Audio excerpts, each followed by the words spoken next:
पाऊस आणि कांदा भजी या दोघांचं एक ठरलेलं समीकरण आहे. बाहेर पडणारा रिमझिम पाऊस आणि त्यात गरमागरम बनवलेली खमंग कुरकुरीत अशी कांदा भजी ही प्रत्येकालाच खायला आवडतात. जवळजवळ आता सगळीकडेच खूप मोठा पाऊस चालू आहे आणि त्यात प्रत्येकाच्याच घरी अशी वेगवेगळ्या प्रकारची भजी बनवली जात असेल, तर आज आपण प्रियंकाच मराठी किचनमध्ये खमंग कुरकुरीत कांदा भजी कशी बनवायची ते बघणार आहोत. आणि त्यासोबतच मी तुम्हाला खूप छान छान अशा टिप्ससुद्धा देणार आहे. त्यामुळे व्हिडिओ स्किप न करता शेवटपर्यंत नक्की बघा. या ठिकाणी मी 2 मध्यम आकाराचे कांदे घेतलेले आहेत. कांदा भजीसाठी खूप पातळ असा कांदा आपल्याला उभा कट करून घ्यायचा आहे. त्यानंतर हा कांदा आपण एका बाउलमध्ये ट्रान्सफर करूया. सुरुवातीला आपण हा कांदा हाताने असा मोकळा करून घेऊया. या ठिकाणी आपण पाण्याचा एकही थेंब वापरणार नाही.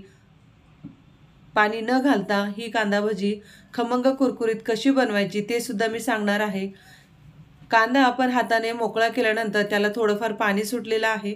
त्यानंतर इथे चवीनुसार अर्धा चमचा लाल तिखट, थोडीशी हळद आणि अर्धा चमचा भाजलेली जिरेपूड आणि चवीनुसार मीठ घालायचं आहे. यापेक्षा जास्त मसाले लागणार नाहीत. तर सुरुवातीला आपण हा मसाला सर्व कांद्याला व्यवस्थित चोळून घेऊया. ही प्रोसेस करत असताना कांद्याला पाणी सुटतं, त्यामुळे आपल्याला दुसरं इथे पाणी ॲड करायची गरज नाही.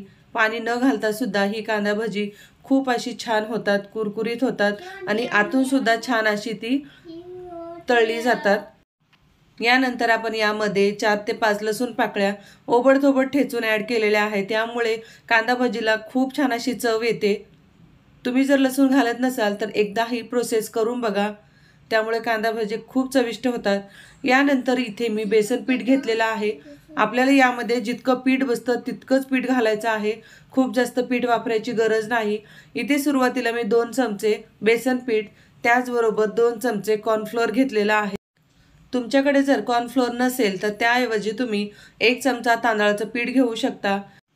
महत्त्वाची टिप्स म्हणजे कांद्यावरती पीठ घातल्यानंतर आपल्याला ते मळून घ्यायचं नाही, तर कांद्याला आपल्याला पीठ चोळून घ्यायचं आहे.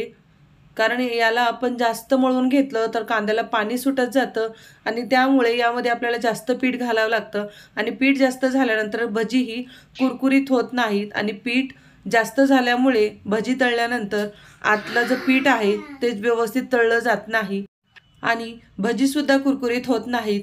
आणि त्यानंतर पीठ घट्ट झाल्यानंतर त्यामध्ये खूप जण पाणी घालतात, पण इथे पाण्याचा एकही थेंब आपण न वापरता ही भजी खमंग कुरकुरीत आणि आतूनसुद्धा खूप छान अशी तळली जातात. यानंतर इथे मी थोडीशी बारीक कट केलेली कोथिंबीरसुद्धा ॲड केलेली आहे. कोथिंबीर नसेल तर तुम्ही स्किप करू शकता. त्यानंतर गॅसवर इथे मी लोखंडाची कढई ठेवलेली आहे आणि त्यामध्ये तेल तापत ठेवलेलं आहे.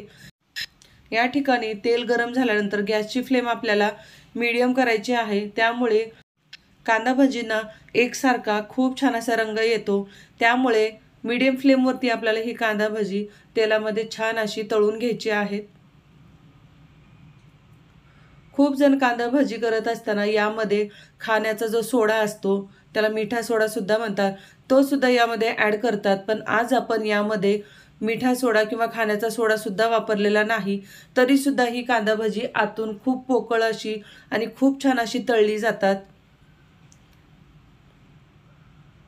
आणि खूप जास्त वेळ तुम्ही हे पीठ मळून जर ठेवलं तर त्याला खूप जास्त पाणी सुटू शकतं आणि ते पीठ पातळसुद्धा होऊ शकतं. मग त्यावेळेस ही कांदा भजी खमंग आणि कुरकुरीत होत नाहीत. त्यासाठी आपल्याला इथे पीठ आपण मिक्स केल्यानंतर लगेचच कांदा भजी करायला घ्यायची आहेत. 1-3 मिनिटानंतर तुम्ही इथे बघू शकता कांदा भजींना खूप छान असा रंग आलेला आहे आणि महत्त्वाचं म्हणजे कांदा भजी ही एकसारख्या रंगावर तळली गेलेली आहेत. गॅस हा आणखी मीडियम फ्लेमवरतीच आहे. आपण लोसुद्धा केला नाही किंवा गॅसची फ्लेमसुद्धा वाढवली नाही. तर अशा प्रकारे एकसारख्या रंगावर तळून घेण्यासाठी गॅसची फ्लेम आपल्याला मीडियम ठेवायची आहे. आता ही कांदा भजी आपण काढून घेऊया. या कांदा भजीमध्ये सोडा घातल्यानंतर कांदा भजी खूप तेलकट होतात, पण या ठिकाणी आपण सोडा घातला नाही आणि ही कांदा भजी टाकण्यासाठी आपल्याला टिश्यू पेपरची सुद्धा गरज नाही, कारण ही अजिबात तेलकट होत नाहीत. त्यानंतर राहिलेल्या पिठाची सुद्धा आपण भजी काढून घेऊया. ती सुद्धा 2 ते 3 मिनिटानंतर तुम्ही ते बघू शकता खूप छान अशा एकसारख्या रंगावर तळली गेलेली आहे, ती सुद्धा आपण काढून घेऊया। तर पावसाळा स्पेशल खमंग कुरकुरीत आपली कांदा भजी तयार आहे। तुम्ही इथे बघू शकता, आवाजावरून तुमच्या लक्षात येईल की ही कांदा भजी किती कुरकुरीत झाली आहे। आता ही कांदा भजी मी तुम्हाला तोडून दाखवते। तुम्ही बघू शकता अगदी सहज तुटत आहेत। कांदा भजीच्या आतलं पीठ सुद्धा खूप असं सुटसुटीत झालं आहे आणि छान असं तळलं गेलेलं आहे। गॅसची फ्लेम जर तुम्ही हाय ठेवली तर सुरुवातीला भजी टाकल्यानंतर त्याचा रंग असा येऊ शकतो, त्याचा टेक्स्चर असा येऊ शकतो। तर तयार आहेत आपली खमंग कुरकुरीत अशी कांदा भजी। कांदा भजी म्हणल्यानंतर फक्कड असा चहा झालाच पाहिजे। बघितल्यानंतर पटकन खावीशी वाटतात की नाही कांदा भजी। मग कधी करून बघताय अशी खमंग कुरकुरीत कांदा भजी। अशा प्रकारची कांदा भजी बनवत असताना कांद्याला जेवढं पीठ लागणार आहे तितकंच पीठ वापरायचं आहे। कांदा कमी आणि पीठ जास्त घातलं आणि तसंच तुम्ही जर भजी बनवली तर ती भजी खूप अशी गच्च होतात, कुरकुरीत तर होतच नाहीत, पण ती आतून सुद्धा छान अशी तळली जात नाहीत। त्यासाठी इथे मी पाण्याचा एकही थेंब न घालता खमंग कुरकुरीत अशी कांदा भजी बनवली आहेत। तर अशा छान छान रेसिपी बघण्यासाठी प्रियंकाज मराठी किचनला सबस्क्राईब केलं नसेल तर पटकन सबस्क्राईब करा। त्याबरोबर बेल आयकॉनला सुद्धा क्लिक करायला विसरू नका। त्यामुळे पावसाळ्यामध्ये छान छान असे कुरकुरीत स्नॅक्सचे पदार्थ तुम्हाला माझ्या चॅनलवर बघायला मिळतील। या ठिकाणी लागलेल्या साहित्याची लिंक योग्य असे प्रमाण डिस्क्रिप्शन बॉक्समध्ये दिलेला आहे, तुम्ही तिथे जाऊन चेक करू शकता।